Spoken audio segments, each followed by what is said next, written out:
ఇంద్ర ఇంద్రసేనారెడ్డి అని అంటుంటేనే ఒళ్ళు గగులు పొడుస్తుంది, రోమాలు లెక్కపుచ్చుకుంటున్నాయి. అది పవర్ ఆఫ్ ఇంద్ర. అలాంటి పవర్ఫుల్ సినిమా, పెద్ద సక్సెస్ సాధించిన సినిమా ఇంద్ర. అంతటి ప్రజాదరణ పొందటానికి ప్రధానమైన కారణం ఆ చిత్ర కథ. అలాగే ఆ చిత్రానికి పనిచేసిన ప్రతి ఒక్కరూ ఎంతో ఇష్టంతో కష్టపడి మరెంతో శ్రద్ధాశక్తులతో పనిచేశారు. ముఖ్యంగా మనసు పెట్టి ప్రాణం పోశారు. కాబట్టి ఇప్పటికీ ఇంద్ర గురించి, ఇంద్ర అందించిన ఘన విజయం గురించి, ఆ చిత్రంలోని ఫ్రేమ్ గురించి మాట్లాడుకుంటూనే ఉన్నాం. ఏ సీన్ నుంచి మనం చూడటం మొదలుపెట్టినా సరే చివరి వరకు చూడందే అక్కడి నుంచి మనం కదలేము. అలా ఉంటుంది ఆ కథలోని పట్టు బిగు.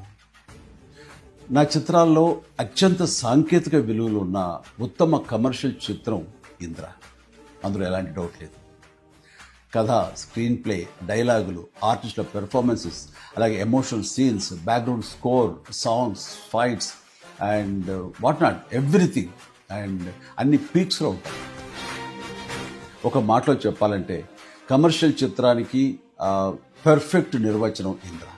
నిర్మాణ విలువలకు ఎంతో పేరొచ్చిందంటే దానికి ప్రధానమైన కారణం వైజయంతి మూవీస్, ఆ సంస్థ అధినేత, నా అభిమాన నిర్మాత అశ్విని దత్ గారు.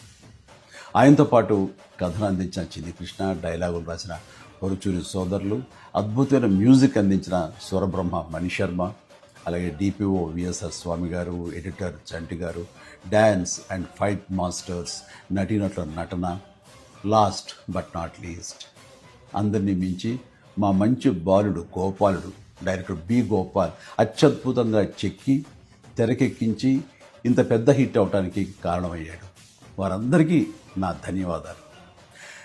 22 సంవత్సరాల తర్వాత మళ్ళీ ఇప్పుడు రిలీజ్ అవ్వటం నాకు ఎంతో సంతోషంగా ఉంది. జూలై 24, 2002 నాడు ఎలాంటి భావోద్వేగానికి నేను లోనయ్యానో సరిగ్గా ఇప్పుడు అలాగే లోనవుతాను వాస్తవం. ఈ నూతన జనరేషన్కి ఈ సినిమాను పెద్ద స్క్రీన్ మీద చూపించాలన్న ఆలోచన వచ్చి నా పుట్టినరోజు నాడు గిఫ్ట్గా అందిస్తున్న ఆ స్వప్న దత్తుకి, అలాగే తన సోదరి ప్రియాంక దత్తుకి నేను ప్రత్యేకించి నా హృదయపూర్వక అభినందనలు తెలియజేస్తున్నాను. చూడబోయే మీకు కూడా పూర్తి ఎంటర్టైన్మెంట్ గ్యారంటీ అని చెబుతూ సెలవు తీసుకుంటున్నాను. Please enjoy. జై హింద్.